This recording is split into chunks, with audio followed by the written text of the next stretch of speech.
नमस्कार दोस्तों, जय हिंद। स्वागत है आप सभी का यूपी रेगुलर क्लासेस के इस ऑनलाइन प्लेटफॉर्म पे। तो जैसा कि आपको पता है कि जो आर या यूपी पीसीएस या कोई भी स्टेट पीसीएस है, उसमें साइंस का कितना अच्छा रोल है। तो उसी के संबंध में जो मैंने घटना चक्र पूर्वावलोकन सीरीज शुरू की है साइंस की, व्याख्यात्मक हल, वो भी चैप्टर वाइज, मतलब एक एक चैप्टर करते करते हम लोग पूरी बुक कवर करेंगे। एक एक क्वेश्चन को अच्छे से देखेंगे, एक्सप्लेनेशन करेंगे। आज का लेक्चर नंबर 3 है। लेक्चर नंबर 3 का मतलब एक चैप्टर नंबर 3 है। पिछले 2 चैप्टर मैंने कवर कर दिए हैं अच्छे से। अगर आपके पास बुक है तो चैप्टर को अच्छे से देख लीजिए, वीडियो देख लीजिए, उसके बाद सॉल्व कीजिए तो आराम से समझ में आ जाएगा। दूसरी चीज़, अगर आपके पास बुक नहीं है तो एक एक प्रश्न मैं ऑलरेडी करवा रहा हूँ, तो उसको आप देख सकते हो। बाकी बुक की आप पीडीएफ ले सकते हो कहीं से, अगर आपको ना खरीदना हो तो। ठीक, तो चलिए आज लेक्चर नंबर 3 चैप्टर नंबर 3 शुरू करते हैं। चैनल पर नए हैं, सब्सक्राइब, इस वीडियो को लाइक और शेयर जरूर कर देना, ठीक है। तो देखिए, पहला प्रश्न लेते हैं बिना समय गवाए। क्या कह रहा है पहला प्रश्न? देखिए, प्रश्न है, साधारण यंत्र किसी व्यक्ति की सहायता करता है। साधारण यंत्र किसी व्यक्ति की सहायता करता है। साधारण यंत्र का मतलब है कि सिंपल कोई भी मैकेनिज्म है, व्यक्ति की सहायता कर रहा है, चाहे वो कोई भी उपकरण हो। काम कम करने में सहायता करता है। मतलब अगर मेरे पास कोई उपकरण है, मेरे पास कोई मशीन है, अगर मैं उसका यूज कर रहा हूं तो क्या मेरा काम कम हो जाएगा। दूसरा है, कम बल का प्रयोग करके भी उतनी ही मात्रा में काम करने में, उतनी ही कम मात्रा में काम धीरे धीरे करने में। भाई देखो, काम अगर धीरे धीरे होगा तो वो मशीन कहेगी तो एक चीज तो हटा ही दो। उतनी ही मात्रा में काम अधिक तेजी से करने में। तो देखिए, हम कोई भी मशीन का यूज करते हैं कि हमारी जो पावर है, पावर, मैन पावर, वो कम लगे, बहुत कम लगे। तो कम बल का प्रयोग करके, भाई काम तो वही है, मतलब काम अगर 80% होना है तो मशीन में भी वही 80% होगा। लेकिन जो हमारी ऊर्जा खर्च होनी है 50%, वो अब अगर मशीन है हमारे पास तो मशीन को चलाने वालाने में मुश्किल से 10% खर्च होगी। तो ये काम तो पूरा हो रहा है, लेकिन ये काम कम हो रहा है, मतलब हमारी पावर कम लग रही है। तो कम बल का उपयोग करके भी उतना ही काम करने में, तो ऑप्शन बी यहाँ पर सही है। ठीक है, नेक्स्ट। एक व्यक्ति एक संवेदनशील, मतलब संवेदनशील का मतलब है सेंसिटिव तराजू पर खड़ा है। मतलब वो तराजू देखो संवेदनशील आ गया है। तराजू बहुत सारे हैं, लेकिन संवेदनशील का मतलब है कि हल्की सी भी उस पर 0.0001 ग्राम भी अगर कोई भी एलिमेंट आ गया तो वो तुरंत उसकी माप कर देगा। ठीक है, तो तराजू पर खड़ा है। यदि वह गहरी सांस अंदर लेता है तो तराजू की रीडिंग कितनी होगी? रीडिंग क्या होगी? घटेगी, बढ़ेगी? रीडिंग पर कोई प्रभाव नहीं पड़ेगा। वह बढ़ेगी या घटेगी, ये वायुमंडलीय दबाव पर निर्भर करेगा। तो देखिए, अगर आप भी वायु को अंदर लेते हो जानबूझकर, है ना, कभी कभी लेते हो, सांस भर लेते हो अंदर सांस रोकने के लिए, तो क्या होता है कि अगर आप 1 लीटर वायु भरो, 1 लीटर वायु, तो लगभग लगभग उसका समथिंग 1 पॉइंट समथिंग जो है, मुझे पूरा याद नहीं आ रहा है, लेकिन उतनी ग्राम मात्रा आपके शरीर में बढ़ जाएगी। तराजू क्या है? सेंसिटिव है, और वो सांस अगर अंदर ले रहा है तो भाई तराजू की रीडिंग क्या है? बढ़ेगी। जाहिर सी बात है, ऑप्शन है बढ़ेगी। क्योंकि वायु का भी तो वेट होगा ना, रीडिंग पर कोई प्रभाव नहीं पड़ेगा। ये तब अगर करते जब ये सेंसिटिव ना दिया रहता। ठीक है, लेकिन सेंसिटिव दिया है तो ऑप्शन ए आपका सही है। Clear, next. निम्नलिखित में से कौन सी राशि सदिश नहीं है? सदिश राशि, अदिश राशि, बहुत कंफ्यूजन होती है। ठीक, लेकिन एक चीज बता दूं, आपको गिने चुने 10 से 12 ही ऐसी चीजें हैं जो आपको, इनसे ही आपकी या तो सदिश पूछ लेगा या अदिश पूछ लेगा, बस। एक मैं थोड़ा सा ट्रिक बता देता हूँ सदिश अदिश पहचानने की। ठीक, ये ट्रिक अच्छी लगे तो यूज कर लो, नहीं तो हटा देना, कोई दिक्कत बात नहीं। ठीक है, अलग से बता दूं।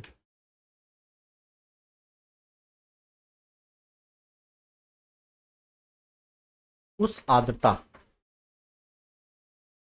का घन चलाए दादू। ये क्या है? ये ट्रिक है। उस आर्द्रता का घन चलाए दादू। अब इस ट्रिक का अगर मैं पोस्टमार्टम करूं तो ऊ से मैं ऊर्जा कर दूंगा, ता से मैं समय कर दूंगा, आ से मैं आयतन कर दूंगा, आयतन, दा से मैं द्रव कर दूंगा, सॉरी द्रव कहाँ से आ गया, द्रव्यमान कर दूंगा। ता से मैं ताप कर दूंगा या तापमान कर दूंगा, का से हटा दूं। घन से मैं घनत्व कर दूंगा। चलाए मतलब मैं चाल कर दूंगा। दा से दाब मतलब प्रेशर, और दू से दूरी। ये क्या है, अदिश राशियां। ये सब क्या है, अदिश राशियां। तो ये ट्रिक से आप अदिश राशियों को एक बार में कवर कर सकते हो। उस आर्द्रता का घन चलाए दादू, ठीक है ना। एक दो बार लिखोगे तो सीधे क्लियर हो जाएगी, कोई दिक्कत नहीं। अब इसके अलावा जितनी भी राशियां हैं, ज्यादातर राशियां वो क्या है, सदिश है। ये क्या है, अदिश है। ठीक, क्वेश्चन देखो समझ में आएगा। क्वेश्चन बोल रहा था, क्वेश्चन क्या बोल रहे थे कि कौन सी राशि सदिश नहीं है। सदिश नहीं है इसका मतलब कौन सी राशि अदिश है, अदिश बता दो। सदिश नहीं है इसका मतलब अदिश है, कौन सी है। अभी हम लोगों ने देखा उस आर्द्रता का घन चलाए दादू वाले कंसेप्ट में कि हमें पता चला कि ये आयतन क्या है, आयतन भी तो अदिश है, आयतन भी तो अदिश है। और क्वेश्चन में क्या बोला था, आयतन दिया है आपको, option D is the right. बताओ कोई दिक्कत हुई, कोई दिक्कत नहीं हुई। और आगे देखो, निम्नलिखित में से कौन सी सदिश राशि, कौन सी राशि सदिश है। सदिश है, ठीक है। देखो, समय, चाल, दूरी, ये क्या है, सब अदिश है। ट्रिक के माध्यम से समय, चाल, दूरी, ये क्या है, सब अदिश है। अदिश है, बचा क्या, स्थापन, तो ये क्या हो गया, सदिश हो गया। आर में आया हुआ प्रश्न। ये ट्रिक आपकी 90% काम करेगी। 10% में हो सकता है कुछ उल्टा पुल्टा पूछ ले, लेकिन 90% केसेस में ये ट्रिक काम कर जाएगी। ठीक, नेक्स्ट, कौन सी सदिश राशि नहीं है, सदिश राशि नहीं है। तो भैया ये तो सदिश। अब देखो यहाँ पे आपका ट्रिक काम नहीं कर रही, क्योंकि ट्रिक में कोई भी शब्द नहीं आ रहा है। ठीक है, तो यहाँ कुछ चीजें याद कर लो, जैसे अदिश राशि नहीं है तो गति जो है ये सदिश राशि नहीं है, ये क्या है, अदिश। इसको भी नोट कर लेना अदिश वाले में, ठीक है। ट्रिक के साथ ये भी याद हो जाएगा। नेक्स्ट, निम्नलिखित में से कौन सी अदिश राशि है, अदिश राशि। उस आर्द्रता का घन चलाए दादू, दादू दा से दाब, दू से दूरी। ये क्या थी, अदिश थी, तो बस दाब दिया हुआ है। दाब मतलब ये क्या है, अदिश राशि है। और क्या पूछा है, अदिश राशि पूछा है। बस बाकी से हमें क्या लेना देना, हमें ट्रिक के माध्यम से पता चल गया। ठीक, तो हमने कहा था 90% केसेस में ये ट्रिक काम कर जाएगी। ठीक है, आगे देखो, निम्नलिखित में से कौन सी एक सदिश राशि है। ठीक है, सदिश राशि बोला गया है। देखिए, ऊर्जा, उस आर्द्रता घन चलाए दादू ऊ से ऊर्जा, ये क्या है, ये अदिश है। ताप, ये भी अदिश है। कार्य, यह कार्य भी अदिश है। बचा क्या, संवेग, संवेग क्या है, सदिश, सदिश राशि। अब बाकी सदिश सदिश तो आपने इंटर हाई स्कूल में पढ़ा ही है, कि जिसमें परिमाण हो, दिशा हो, है ना, और उसे बताने की जरूरत नहीं है इसे। नेक्स्ट, पदार्थ के संवेग और वेग के अनुपात में कौन सी भौतिक राशि प्राप्त की जाती है। इंपॉर्टेंट क्वेश्चन, पदार्थ के संवेग। अब संवेग का फॉर्मूला पता होना चाहिए, P इक्वल टू mv, यही तो होता है तो संवेग का फॉर्मूला। ठीक, तो हमें केवल संवेग और वेग में अनुपात बताना है, हटा दो, हमने mv लिखा, इक्वल टू v, v से v काट दो, बचा क्या, m, m मतलब मास, मतलब द्रव्यमान। सिंपल, कोई ज्यादा रॉकेट साइंस नहीं है। हो सकता है इसमें एक पेज का कोई फॉर्मूला बता दे, एक पेज का कोई डेरिवेशन बता दे, करना यही है, सिंपल। फालतू, आंसर करो, आगे बढ़ो, सिलेक्शन लो, काम खत्म। नेक्स्ट, बल, एक बल गुणनफल है। बल किसका गुणनफल है, बल मतलब फोर्स,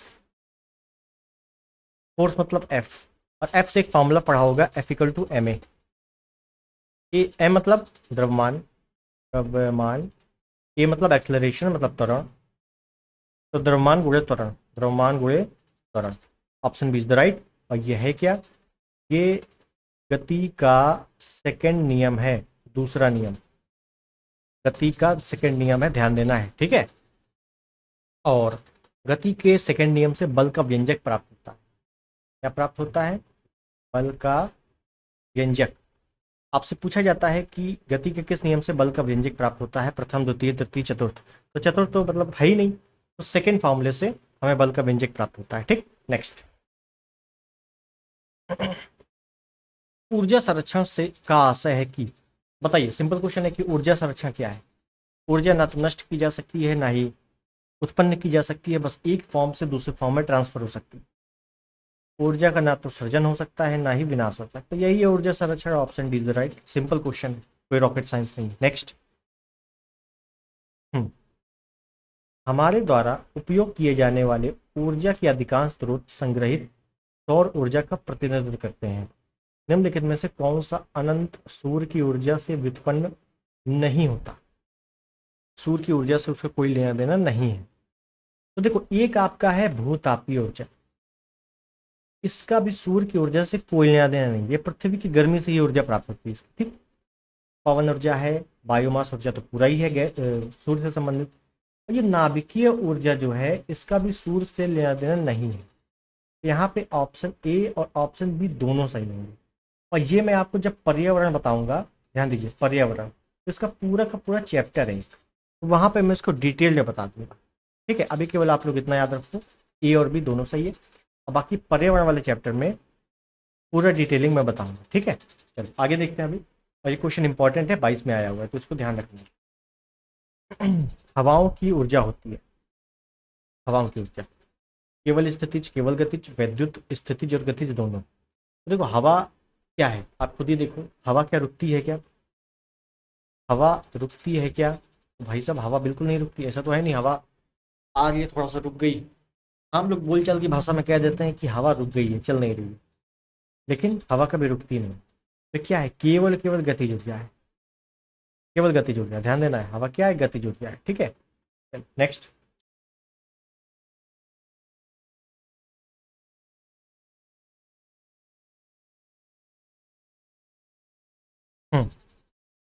वायु शक्ति में ऊर्जा का कौन सा रूप विद्युत ऊर्जा में परिवर्तित होता है? विंड पावर में वायु शक्ति में ऊर्जा का कौन सा रूप विद्युत ऊर्जा में परिवर्तित होता है? वायु शक्ति मतलब हवा, तो हवा क्या है? गतिज ऊर्जा है, ये तो गतिज ऊर्जा में परिवर्तित होती है, सिंपल सी बात है। नेक्स्ट। ऊर्जा का रूपांतरण और प्रक्रम या युक्ति, ये आपके बहुत पूछे जाते हैं, इंपॉर्टेंट इंपॉर्टेंट है ये। ठीक है, देखिए, सिंपल से आप देखो, जो आपको आता हो पहले वो देखो, क्योंकि ये क्वेश्चन का एक फायदा है कि जो आ रहा है वो करो और तुरंत एलिमिनेट करो, आंसर निकालो, ज्यादा ज्ञान मत देखो वहां पे। विद्युत से ध्वनि, मतलब हमने विद्युत दिया, बिजली दी, उससे ध्वनि उत्पन्न हुई। क्या है? Loud speaker. लाउड स्पीकर बजाते हैं, बिजली देते हैं, तभी तो ध्वनि आती है। बी का तीन, बी का तीन भैया, ऑप्शन बी केवल एक में ही है, बस टिक मारो, आगे बढ़ो, option B is the right. ये सॉल्व करने का तरीका है। और ऊष्मा से विद्युत, भाई अगर ऊष्मा दे रहे हैं, उससे विद्युत निकालनी है, तो ये सौर सेल है। ठीक है, सौर सेल। बाकी आप खुद ही देखो, द्रव्यमान से ऊष्मा, तो ये नाभिकीय रिएक्टर से संबंधित है। और जो आपका रासायनिक से ऊष्मा या प्रकाश होता है, तो ये ईंधन दहन है। ठीक है ना, बाकी इंपॉर्टेंट नहीं है, आपको एक दो पता हो तो आराम से सॉल्व हो जाएगा। नेक्स्ट। गति को सर्वप्रथम किसने परिभाषित किया था? गति का नियम किसने सर्वप्रथम परिभाषित किया था? यहाँ पे गति का नियम नहीं पूछ रहा है, गति को सर्वप्रथम किसने परिभाषित किया था? गति को किया था गैलीलियो ने। इसीलिए इसीलिए गति का जो प्रथम नियम है, प्रथम नियम, इसको क्या बोलते हैं? इसको बोलते हैं जड़त्व का नियम। और क्या बोलते हैं? इसी को बोलते हैं गैलीलियो का नियम। गैलीलियो का नियम, ध्यान देना है। और गति के जो नियम है, गति को परिभाषित किया गैलीलियो ने, लेकिन गति नियम किसने दिया? वो दिया न्यूटन ने, आइजैक न्यूटन। ठीक, चलो नेक्स्ट। न्यूटन के गति का पहला नियम जाना जाता है किस नाम से? अभी मैंने बताया आपको, जड़ता का नियम या जड़त्व का नियम। ठीक है, सिंपल सी बात है। नेक्स्ट। अच्छा, यही बता दूं, जड़ता का नियम दो हैं, एक आपका विराम का जड़त्व, एक आपका गति का जड़त्व।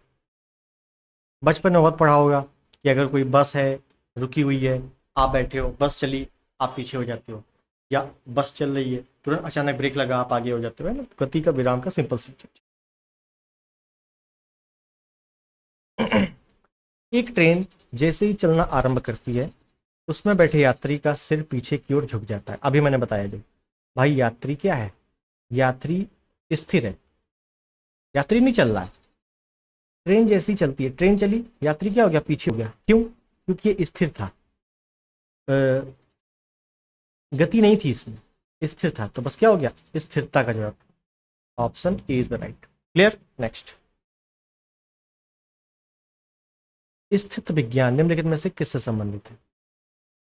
स्थित विज्ञान, स्थित मतलब अभी हमने बताया कि कोई वस्तु स्थित है, चल नहीं रही है, चलायमान नहीं है, तो क्या होगा, विश्राम की स्थिति। ये क्वेश्चन बहुत ही सिंपल है, लेकिन ऐसा क्वेश्चन पूछ लिया है तो कई लोगों को डाउट हो जाएगा, यार इतना क्वेश्चन पूछ लिया, इतना सिंपल, स्थिति का मतलब विराम ही तो होता है, और ये पीसीएस में पूछ लिया इतना, कई कंफ्यूजन ऐसे ही हो जाते हैं कि इतना सिंपल कैसे पूछ लिया। ठीक है, तो ध्यान देना है, विश्राम की। नेक्स्ट है, सड़क पर चलने की अपेक्षा बर्फ पर चलना कठिन है, क्यों? भाई सड़क पे आप चल रहे हो सिंपल, बर्फ पे चलोगे तो आप क्या होगा, फिसलोगे, फिसलोगे ना। क्यों? क्योंकि घर्षण कम होता है। भाई अगर घर्षण प्रॉपर मिलेगा तो हम अच्छे से चल लेंगे, घर्षण ही नहीं मिलेगा तो कैसे चल पाएंगे, फिसल जाएंगे। बर्फ में सड़क की अपेक्षा घर्षण कम होता है, और जिसमें घर्षण कम होगा तो उसमें आदमी चल नहीं पाएगा, सिंपल सी बात है। ठीक है ना। नेक्स्ट, कथन है निष्कर्ष, भरी हुई गाड़ी को चलाने में उसे चलायमान रखने के लिए आवश्यक ताकत से अपेक्षाकृत अधिक ताकत से धक्का देना पड़ता है। निष्कर्ष क्या है कि किसी चलायमान वस्तु का भार कम होता है, भार का तो कोई मतलब ही नहीं है। प्रारंभ में पहिए फिसलने लगते हैं, एक बार गाड़ी चल पड़ने के बाद घर्षण कम होता है, अभ्यास से निपुणता प्राप्त होती है, ये भी गलत है। एक बार गाड़ी चलने पर घर्षण कम होता है, जब घर्षण कम होगा तो पहिया क्या है, एकदम धीरे धीरे धीरे धीरे चलने लगेगा आगे। आप भी देखो जब धक्का देते हो तो पहिया चलने लगता है, लेकिन अगर आप, जैसे बर्फ का क्वेश्चन था अभी, तो बर्फ में अगर चलोगे तो नहीं चल पाओगे, फिसल जाओगे, लेकिन आप रोड में जब चलोगे तो आराम से धीरे धीरे धीरे चलते रहते हो। ठीक है, तो बस वही चीज़ है, घर्षण का पूरा खेल है, फ्रिक्शन। ठीक। नेक्स्ट, प्रत्येक क्रिया के लिए एक समान और विपरीत प्रतिक्रिया, ऑपोजिट डायरेक्शन में जो क्रिया होगी, अगर हम किसी पर बल लगाएंगे तो उतना ही बल हम पे लगेगा, सिंपल सी बात है। न्यूटन का थर्ड लॉ, यह नियम दिया था किसने, न्यूटन ने दिया था। न्यूटन का ये तीसरा नियम था, थर्ड लॉ था। ठीक है, चलो नेक्स्ट, एक प्रभावी कॉरियोलिस बल किस कारण से होता है? इंपॉर्टेंट क्वेश्चन, कॉरियोलिस बल याद रखना है कि जो पृथ्वी के घूर्णन पे लगने वाला बल है, पृथ्वी के घूमने पर लगने वाला बल है, वही है कॉरियोलिस बल, ज़्यादा नहीं याद करना है। बाकी जियोग्राफी में ध्यान समझिए, जियोग्राफी में जो मॉनसून वाला चैप्टर है, मॉनसून, जब ये मैं आपको डिटेलिंग बताऊंगा तो कॉरियोलिस बल जितने प्रकार के बल हैं उसमें मैं आपको डिटेल बताऊंगा कि उच्च दाब से निम्न दाब की ओर जो वायु चलती है, जब पृथ्वी घूमती है तो उस पर कैसे कॉरियोलिस बल काम करता है। ठीक है ना, उसमें मैं बताऊंगा एक गायर, गायर क्या होता है ना। उत्तरी गोलार्ध में क्लॉकवाइज, दक्षिणी गोलार्ध में एंटी क्लॉकवाइज पवनें चलती हैं, उसका क्या कारण है, तो उससे संबंधित है। बस इतना याद रखो, कॉरियोलिस बल क्या है, पृथ्वी के घूमने से संबंधित एक बल है, बस। ठीक। साइंस में क्वेश्चन पता नहीं कहाँ से आ गया, चलो कोई दिक्कत नहीं है। दो समान द्रव्यमान की वस्तुओं की गतिज ऊर्जाओं का अनुपात 4:9 है, वेगों का अनुपात क्या होगा? गतिज ऊर्जा का फॉर्मूला हाफ mv² बटे हाफ mv², यही होता है। तो हमसे बोल रहा है वेगों का अनुपात पूछा है, ये वेग, कोई दिक्कत नहीं है, वेगों का अनुपात पूछा है तो हम v² 1 कर दें, v² 2 कर दें, इक्वल, ये तो कट ही जाएगा। हमें क्या दिया हुआ है, 4/9 दिया हुआ है, और आपने इतना मैथ पढ़ा होगा कि जब स्क्वायर हटेगा तो आगे रूट लग जाएगा, तो बस v1 इक्वल टू v1/v2 मतलब 2:3, 2:3, रूट हटेगा तो उसका स्क्वायर निकलेगा। ठीक है, सिंपल सा फॉर्मूला था, कोई दिक्कत नहीं। चलो नेक्स्ट, किसी बल्लेबाज द्वारा क्रिकेट की गेंद को मारने पर गेंद समतल जमीन पर लुढ़कती है।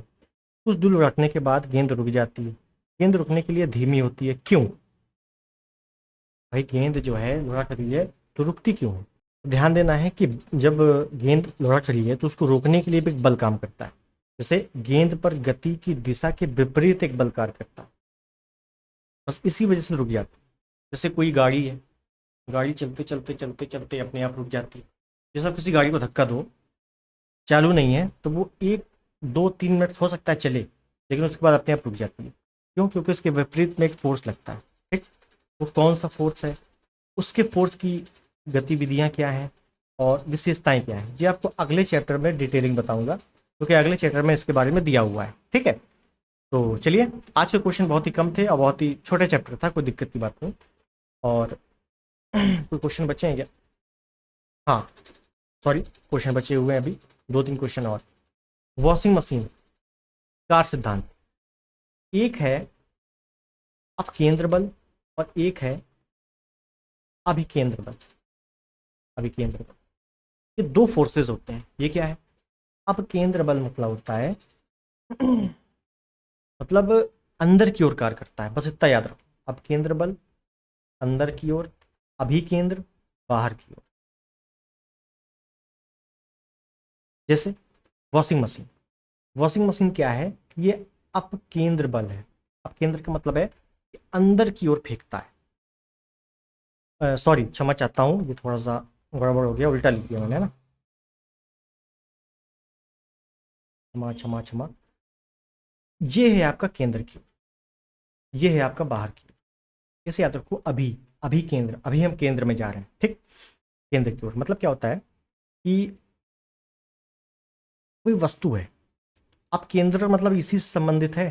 ठीक है, अगर मान लो, पहली बात तो वॉशिंग मशीन का कार्य सिद्धांत अपकेंद्रण बल है। ठीक, दूसरी चीज, वॉशिंग मशीन क्या होती है कि जब घूमती है तो वो कपड़ों को बाहर के दीवारों पर टकराती कायदे से, और जब टकराती है तभी कपड़े साफ हो जाते हैं। इसका उदाहरण है जैसे दूध से मक्खन निकालने वाली मशीन होती है। ठीक है, कपड़ा साफ करने वाली मशीन इसका उदाहरण है। ठीक, चलो आगे देखें। लास्ट प्रश्न है कि मथने के पश्चात क्रीम का दूध पृथक हो जाने का कारण क्या है? तो जैसे मैंने बताया, अपकेंद्रीय बल, अपकेंद्रीय बल। और ये मथनी से करेंगे तो मक्खन क्या है जो निकलेगा वो केंद्र की दीवारों पर, सॉरी सरफेस की दीवारों पर टकराएगा, तो वो अलग होता रहेगा। ठीक, उसका एक कारण है, बेसिक कारण। तो यहाँ पे ऑप्शन सी आपका सही है। उसके बाद एक दिया हुआ है ससंजक बल, एक आपने पढ़ा होगा ससंजक बल, असंजक बल। एक ही अणुओं के मध्य लगने वाला बल ससंजक बल, अलग अलग अणुओं के मध्य लगने वाला बल असंजक बल।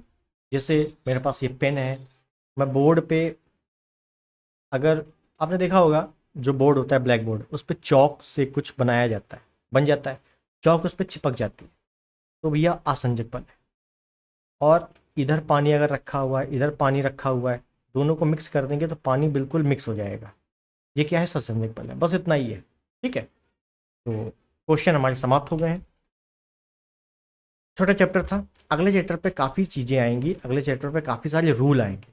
ठीक है, तो उनको अच्छे से देखेंगे। तो मिलते हैं अगले वीडियो में, तब तक के लिए नमस्कार, जय हिंद, वंदे मातरम।